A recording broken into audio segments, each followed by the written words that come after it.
मध्ये अतिशय समर्पक आणि अतिशय चांगलं उत्तर दिलेलं आहे। आमच्या सर्वांचं समाधान झालेलं आहे। याची आयजी लेवलच्या अधिकाऱ्याच्या SIT स्थापन करून त्याची चौकशी होईल।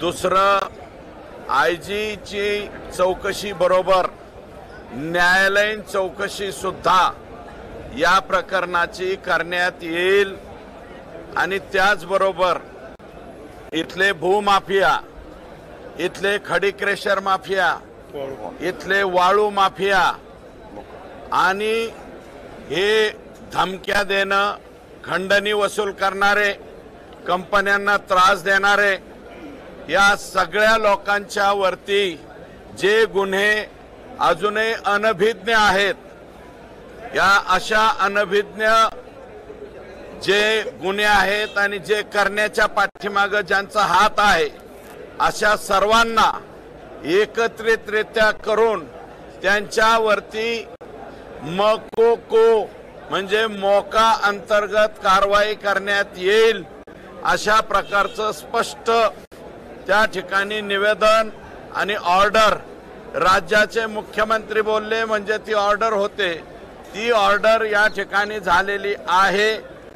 आणि त्याचबरोबर दुर्दैवानं मयत झालेले संतोष देशमुख यांना 10 लाख रुपयाची मदत सुद्धा सरकारने त्या ठिकाणी मुख्यमंत्री महोदयांनी जाहीर केलेले आहे।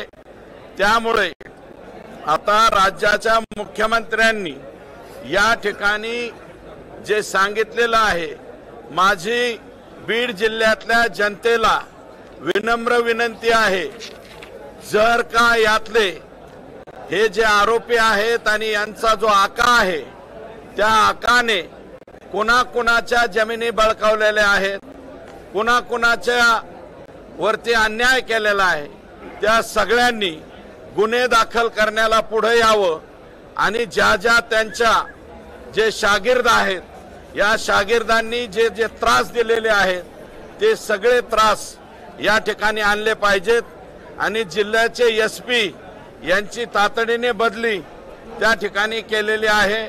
आणि मी मुख्यमंत्री महोदयांकडे आता लगेच मागणी करणार आहे की आम्हाला डायरेक्ट IPS अधिकारी त्या ठिकाणी कडक असा द्यावा, नवीन द्यावा आणि जो यंग असेल तो द्यावा, ज्याच्यावरती कसल्याही प्रकारचे ॲलिगेशन नसावे अशा प्रकारचा अधिकारी द्यावा।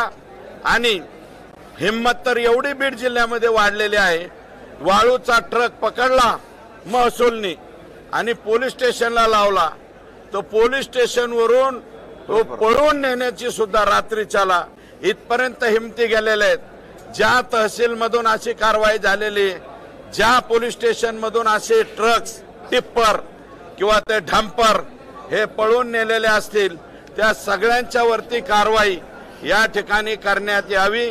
आणि मकोको मध्ये म्हणजे मोका कायद्याच्या अंतर्गत हे सगळे लोक येणार आहेत। 302 मध्ये तर आलेच, परंतु मोका मध्ये सुद्धा यांच्यावरती कारवाई होणार आहे। अतिशय चांगलं उत्तर, हे जी दुर्दैवी घटना अतिशय निर्घृण, निष्ठुर आणि अन्यायाची आगळीक झालेली आणि आर्त किंकाळी मी संतोष देशमुख आणि त्यांच्या कुटुंबियाची जी मांडली, त्याला अतिशय समर्पक उत्तर राज्याचे मुख्यमंत्री यांनी दिली, त्याबद्दल मुख्यमंत्री महोदयांचं मनापासून या ठिकाणी आभार मानतो आणि जनतेने पुढे यावं अशा प्रकारची विनंती करतो।